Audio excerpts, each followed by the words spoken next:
السلام علیکم ورحمۃ اللہ وبرکاتہ۔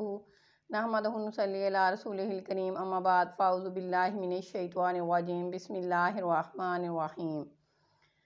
جو انسان جتنا میٹھا ہوتا ہے زندگی اس کا اتنا ہی کڑوا امتحان لیتی ہے۔ حضرت عائشہ رضی اللہ تعالیٰ عنہ امیر المومنین حضرت ابوبکر صدیق کی نور نظر اور دختر نیک اختر تھیں۔ ان کی والدہ ماجدہ کا نام ام رومان تھا۔ یہ 6 برس کی تھی جب حضور صلی اللہ علیہ وآلہ وسلم نے اعلان نبوت کے 10ویں سال ماہ شوال میں ہجرت سے 3 سال قبل نکاح فرمایا اور شوال سن 2 ہجری میں مدینہ منورہ کے اندر یہ کاشانہ نبوت میں داخل ہو گئیں اور 9 برس تک حضور صلی اللہ علیہ وآلہ وسلم کی صحبت سے سرفراز رہیں۔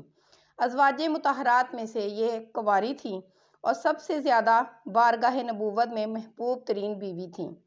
حضور اقدس صلی اللہ علیہ وآلہ وسلم کا ان کے بارے میں ارشاد ہے کہ کسی بیوی کے الحاف میں میرے اوپر وحی نازل نہیں ہوئی مگر حضرت عائشہ رضی اللہ تعالیٰ عنہ جب میرے ساتھ بستر نبوت پر ہوتی تو اسی حالت میں مجھ پر وحی نازل ہوتی رہتی تھی۔ فقہ و حدیث کے علوم میں ازواج مطہرات کے اندر ان کا درجہ بہت ہی بلند ہے۔ ابن سعد نے حضرت عائشہ رضی اللہ تعالیٰ سے نقل کیا ہے کہ خود حضرت عائشہ رضی اللہ تعالیٰ عنہ فرمایا کرتی تھیں کہ مجھے تمام ازواج مطہرات پر ایسی 10 فضیلتیں حاصل ہیں جو دوسری ازواج مطہرات کو حاصل نہیں ہوئیں۔ حضور صلی اللہ علیہ وآلہ وسلم نے میرے سوا کسی دوسری کنواری عورت سے نکاح نہیں فرمایا۔ میرے سوا ازواج مطہرات میں سے کوئی بھی ایسی نہیں جن کے ماں باپ دونوں مہاجر ہوں۔ اللہ تعالیٰ نے میری برات اور پاک دامنی کا بیان آسمان سے قرآن پاک میں نازل فرمایا۔ نکاح سے قبل حضرت جبرائیل علیہ السلام نے ایک ریشمی کپڑے میں میری صورت لپیٹ کر حضور صلی اللہ علیہ وآلہ وسلم کو دکھا دی تھی۔ آپ صلی اللہ علیہ وآلہ وسلم 3 رات خواب میں مجھے دیکھتے رہے۔ میں اور حضور صلی اللہ علیہ وآلہ وسلم ایک ہی برتن میں سے پانی لے کر غسل کیا کرتے تھے۔ یہ شرف میرے سوا ازواج مطہرات میں سے کسی کو بھی نصیب نہیں ہوا۔ اللہ سے عشق میں ایک وقت وہ بھی آتا ہے جب دعا تو بہت دور کی بات انسان صرف سوچتا ہے اور خدا نواز دیتا ہے۔ حضور اقدس صلی اللہ علیہ وآلہ وسلم نماز تہجد پڑھتے تھے اور میں آپ کے آگے سوئی رہتی تھی۔ امہات المومنین میں سے کوئی بھی حضور صلی اللہ علیہ وآلہ وسلم کی اس کریمانہ محبت سے سرفراز نہیں ہوئی۔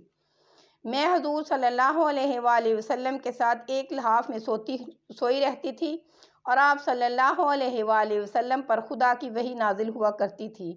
یہ وہ اعزاز خداوندی ہے جو کسی اور کو حاصل نہیں ہوا۔ وفات اقدس کے وقت میں حضور صلی اللہ علیہ وآلہ وسلم کا سر میری گود مبارک میں تھا۔ حضور صلی اللہ علیہ وآلہ وسلم نے میرے حجرے میں وفات پائی۔ حضور صلی اللہ علیہ وآلہ وسلم کی قبر انور خاص میرے گھر میں بنی۔ عبادت میں بھی آپ رضی اللہ تعالیٰ عنہ کا درجہ بہت ہی بلند ہے۔ سخاوت اور صداقت و خیرات کے معاملے میں بھی آپ تمام امہات المومنین میں سے خاص طور پر بہت ممتاز تھیں۔ علم طاقت ہے لیکن کردار علم سے زیادہ طاقتور ہے۔ زندگی کا راز یہی ہے کہ جہاں رہو جس حالت پر ہو خوش رہو اور مطمئن رہو۔ وآخر دعوانا ان الحمد للہ رب العالمین۔ اللہ نگہبان۔